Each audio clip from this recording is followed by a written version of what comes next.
Chako moja kwa moja. Ule ushirikiano ambao tumekuwa nao sisi kama akina mama na viongozi. Maelezo yanayotendeka kwa sasa katika ngazi tofauti, iwe ni kimataifa ama kitaifa, mijini hata vijijini. Lazima tuvae njuga tuhakikishe kwamba hii tunaifanya barabara. Sipate papa hapa habari kwa utendeti moja kwa moja kila baada ya saa. Hii ni mionzi ya Coco FM. Ni Jumamosi ya tarehe 19 mwezi wa 4 mwaka 2025 na ni matumaini yangu kwamba asubuhi yako inakupeleka vyema. Karibu kwa mionzi ya Coco FM awamu ya saa moja. Mimi ni Janet Mumbi. Na nikianza taarifa ni kwamba Rais William Samoei Ruto amemsimamisha kazi aliyekuwa mbunge wa Kese Swarup Mishra kama mwenyekiti wa taasisi ya Kenya Biovax. Hatua hii inajiri wakati hospitali ya Medihill iliyoanzishwa na Mishra inachunguzwa kuhusu tuhuma za ukiukaji wa maadili na makosa katika huduma za upandikizaji wa figo. Hospitali hiyo inachunguzwa kwa kununua figo kutoka kwa Wakenya maskini wanaolipwa takribani shilingi 300,000 na kisha figo hizo kuuzwa katika nchi za kigeni kwa shilingi ama kwa hadi shilingi milioni 3.2 kila moja. Kulingana na Rais William Samoei Ruto, kusimamishwa kwa Mishra kunaanza kutekelezwa mara moja na kutaendelea hadi uchunguzi utakapokamilika. Kwingineko ni kwamba askofu mkuu wa kanisa Katoliki Diocese ya Mombasa Martin Kivuva ametoa wito kwa Wakenya wote kuishi kwa amani na kuvumiliana na Wakristo kote duniani wanaposherehekea msimu huu wa Pasaka. Akizungumza katika kaunti ya Mombasa, Askofu Kivuva amewataka Wakenya kuomba na kuwa na uvumilivu katika hali hii ngumu ya kiuchumi. Askofu Kivuva pia ametoa wito kwa vijana hapa kanda ya Pwani na kote nchini kuepuka kujiunga na magenge uhalifu ili kuwe na usalama wa kutosha hapa nchini. Tunakuja kukumbushana hayo yaliyompata Kristo na kukumbushana yale yanayotupata pia katika maisha yetu ya maisha ya kawaida na maisha ya tunapopambana na yule mwovu shetani katika maisha yetu. Andamana na kila anayepata changamoto zozote zile za maisha, za uongozi, za mambo ambayo yanatukumba na ni mengi kwetu na kwa nchi nyingine za mbali na za karibu. Msikubali kutumiwa vibaya, msikubali kupewa hela muangamize nchi yetu.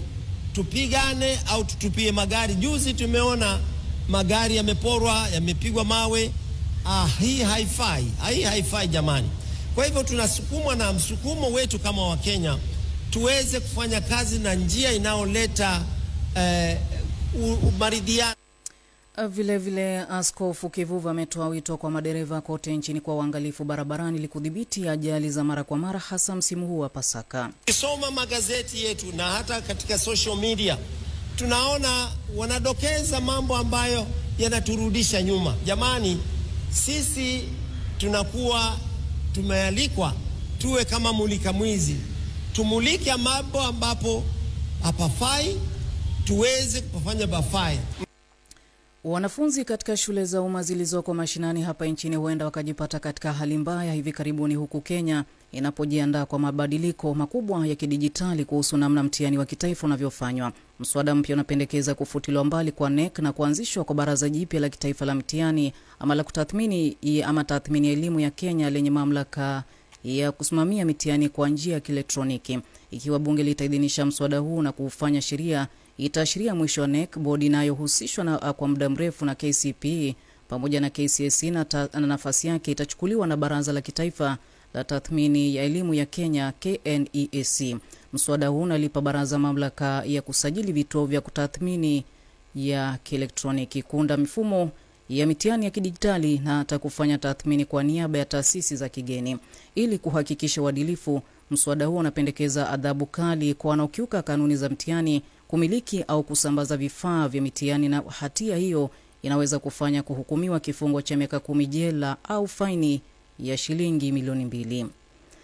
Na kwenye kaunti ya Kwale ni kwamba waziri wa michezo nchini Salim Mvurya amesema serikali ya kitaifa kupitia wizara ya michezo nchini imetenga shilingi bilioni 1.7 kwa ajili ya mradi ujenzi wa vituo 37 vya mafunzo ya michezo nchini. Mvurya ambaye alikuwa akizungumza katika shule ya upili ya Matuga, kaunti ya Kwale, baada ya kuzindua ujenzi wa kituo cha michezo katika shule hiyo, amesema vituo hivyo vinalenga kukuza talanta za vijana walio mashinani katika nyanja mbalimbali za michezo. Mvurya amesema kituo hicho cha michezo kitagharimu shilingi milioni 54 pamoja na kituo cha Kinango katika shule ya upili ya Taru ambacho pia kitagharimu shilingi milioni 55. Tutajenga sehemu ya wale wanaokimbia mambo ya riadha, tutajenga wale wanaocheza mpira wa miguu, wale wanaocheza mpira wa volleyball na wale wanaocheza mpira wa netball. Hawa wote mpaka basketball tutawajengea hiyo sehemu, na pia tutajenga madarasa mawili na tutajenga vyumba ya kubadilisha kwa wale wavulana na wasichana, yani changing rooms ambayo tutajenga hapo, na utagharimu serikali shilingi milioni 55 kwa muda mfupi wa miezi 4-5 tuweze kurudi hapa ili tuweze kufungua huu mradi wenu. Kwa upande wa vijana wa kaunti ya Kwale wakiongozwa na Joseph Chiwawa wameipongeza wizara hiyo kwa kuanzisha mradi huo, wakisema utatoa fursa za ajira kwa mamia vijana nchini, na pia kusema uzinduzi wa mradi wa Nyota utawafaidisha kupitia fedha za maendeleo. Waziri amekuja ili kuweza kulizungumzia hili swala na kuweza kuleta ile hamasa ya kwamba vijana waweze kukumbatia huu mradi, sio fake, kwamba ni mradi ambao uko vizuri, unaweza kutubalishia maisha, na kwamba kama vijana tuweze kuchukua fursa kama hizi ama opportunity kama hizi. Angalau saizi nikifika shule na darasani naweza kuencourage wale vijana ambao wamepata zile skills kule kwamba kuna funds ambazo wanaweza kugain kutoka kwa serikali na waweze kujiendeleza. Baadhi ya wakazi wa Mombasa wametoa wito kwa asasi za usalama kwenye kaunti hiyo kuwajibikia swala la utovu wa usalama ili kuyadhibiti magenge ya uhalifu ambayo yanaendelea kuhangaisha wakazi. Wakazi hawa wakiongozwa na Nuru Mohamed wanadai idara ya usalama kaunti Mombasa imezembea katika kukabiliana na magenge hayo, hali ambayo inaendelea kuatia hofu. Kauli zao zinajiri baada ya ripoti kutoka kwa kituo cha kitaifa cha utafiti wa uhalifu NCRC kuorodhesha kuwa kaunti Mombasa inaongoza kwa visa vya uhalifu.